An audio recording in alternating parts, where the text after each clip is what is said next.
Hello मेरे प्यारे दोस्तों, कैसे हैं आप सभी लोग। उम्मीद है आप सभी लोग अच्छे होंगे, स्वस्थ होंगे, कुशल होंगे। कहानी के लिए मेरे चैनल को सब्सक्राइब कीजिए, कहानी को लाइक और शेयर ज़रूर कीजिएगा। और कहानी कैसी लगी प्लीज़ कमेंट बॉक्स में ज़रूर बताइएगा। कहानी को लेकर कोई भी राय या सुझाव हो वो भी कमेंट बॉक्स में ज़रूर दीजिएगा। तो शुरू करते हैं हम आज की अपनी कहानी। तेज़ दौड़ती हुई ट्रेन की खिड़की के पास बैठी हुई तक्षवी उड़ती हुई लटों को संभालती घड़ी में टाइम देख रही थी। बस अब आधा घंटा रहा होगा शिमला से, और एक ट्रेन चेंज करके आगे 10 सहसगढ़ जा रही थी। उसके हस्बैंड 5-6 महीने पहले तबादला होने की वजह से यहाँ आए थे, और वो बच्चों के स्कूल के बाद में टूर वगैरह का इंतज़ाम करके आज पहुँच रही थी। बारिश का समय था और एकदम धुंधला सा एटमॉस्फेयर था। ट्रेन में थोड़े से पैसेंजर थे। ट्रेन के टाइम में चेंज होने की वजह से 25 मिनट के डिस्टेंस पर ही गवर्नमेंट बंगला था, तो पहुंचकर फ़ोन करूंगी सोचकर भूल गई। जल्दी से 2-3 पैसेंजर सामान लेकर दरवाजे की ओर जाते हुए देखे। वो भी वॉशरूम से फ्रेश होकर वापस अपनी सीट पर बैठ गई। उतने में सामने की सीट वाली औरत पूछने लगी, आप सहसगढ़ जा रहे हैं? हाँ, मेरे हस्बैंड की यहाँ पोस्टिंग हुई है और मैं 6 महीने बाद आ रही हूँ। अभी 15-20 मिनट में सहसगढ़ आ जाएगा, लेकिन आपको दिन में आना चाहिए। शाम को ये इलाका अच्छा नहीं। यहाँ 2-3 बार खराब हादसे हो चुके हैं और गांव में आत्मा वगैरह की अफवाहें भी फैली हुई हैं। मैं तो इन सब बातों में बिल्कुल ही नहीं मानती। विज्ञान इतने आगे बढ़ चुका है और इस टेक्नोलॉजी के ज़माने में ऐसा कुछ संभव ही नहीं।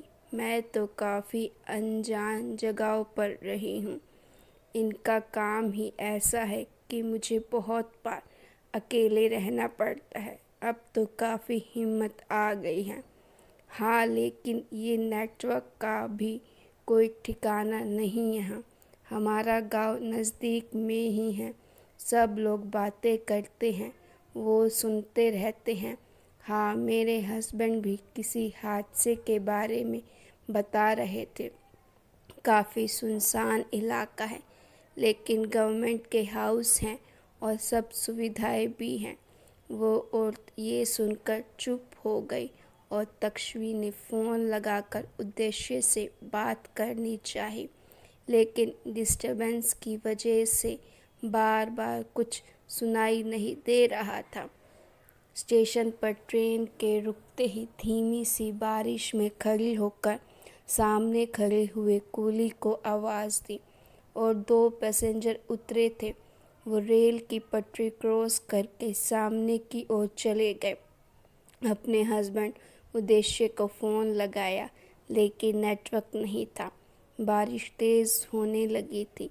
अपना छाता निकाल कर धीरे धीरे स्टेशन के बाहर आकर खड़ी रही।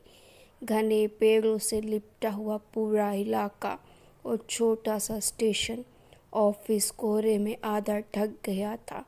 कुली वापस अंदर की ओर चला गया। बाहर दूर 1-2 खाली कारें पड़ी हुई थी, 1-2 स्कूटर वगैरह, एक टैक्सी भी थी, लेकिन पास जाकर देखा तो ड्राइवर का कोई पता नहीं था। पता नहीं क्यों, ऐसे तो कई बार काफ़ी जगहों पर रहे थे, लेकिन ऐसी हवाओं में डरावनी सी चुप्पी कभी महसूस नहीं की थी। चिनार के पेड़ों की साएं साएं और बारिश की बूंदें भी जैसे तूफान के ओलों की तरह हाथों पर चुभ रही थी। एक बैग और हैंडल गेज लेते हुए काफ़ी मुश्किल से सड़क के पास आकर खड़ी रही। जहाँ से आता हुआ रास्ता साफ दिख रहा था। उतने में दूर से एक कार आती हुई दिखी। हाश, मेरी तो जी घबरा रहा था। थोड़ा समय पहले यहाँ पर एक कपल के साथ हुए हादसे की वजह से इस इलाके में शाम को चहल पहल काफ़ी कम हो जाती थी।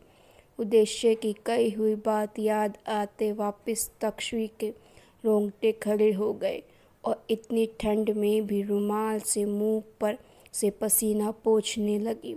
उतने में कार पास आकर वापस टर्न लगाकर नज़दीक में खड़ी हो गई। ऑटो लॉक से पीछे का दरवाज़ा खुला और जल्दी अंदर बैठो। उद्देश्य की आवाज़ सुनकर जल्दी से अपना सामान सीट पर रखकर बैठ गई। ड्राइविंग सीट और पीछे की सीट के बीच में कांच था और ड्राइविंग सीट के बाजू में बड़ा सा बक्सा रखा हुआ था। काफ़ी भीग चुकी थी और रेडियो पर टूटी हुई आवाज़ और काफ़ी डिस्टर्बेंस के साथ न्यूज़ आ रहे थे। दुपट्टे से पोंछती रही और जोर से पूछा, फ़ोन क्यों नहीं लग रहा था। घबराहट में एकदम से बेतुके सवाल करने लगी, लेकिन क्या इतना ही सुनाई दिया। आगे खाली नीले रंग का ओवरकोट और ग्रे हैट दिखाई दे रहा था उद्देश्य का। फिर चुपचाप बैठी रही। 20-25 मिनट का रास्ता था। विंडो पर जोर की बारिश की वजह से कुछ दिखाई नहीं दे रहा था। उतने में दूर से थोड़े हाउस दिखाई दिए और कार तेजी से मुड़ती हुई पोर्च में खड़ी रही। तक्षवी उतर कर खड़ी रही, लेकिन कार वापस धीरे से गेट की ओर जाने लगी।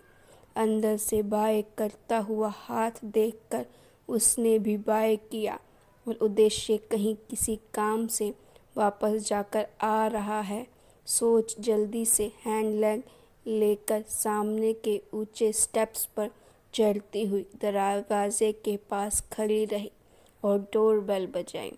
तुरंत अंदर से सर्वेंट ने दरवाज़ा खोला। अरे मैडम, आप आ गई।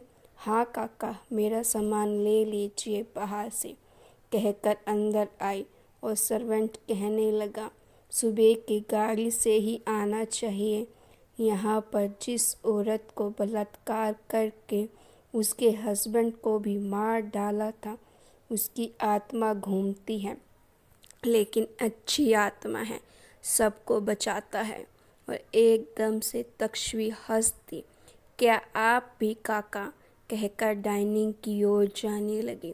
सामने से उद्देश्य नीला कोट और ग्रे हैट पहने हुए, हाथ में कार की चाबी घुमाते हुए रूम से निकला।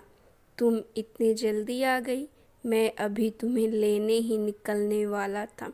टैक्सी जल्दी से मिलती नहीं है। तुम लक्की हो। तो तुम्हारी नेवी ब्लू जीप में ही तो आई हूँ। स्टेशन से साथ में तो आए अभी। क्या बोले जा रही हो? तुम्हारी तबीयत तो ठीक है? पूरे टाउन में अपनी एक ही नीली जीप है। अपनी गाड़ी तो अभी अपने गराज में है और फ़ोन आया तुम्हारा कि लेट है, तो मैं अभी निकल ही रहा था। माय गॉड, तो वो कौन था?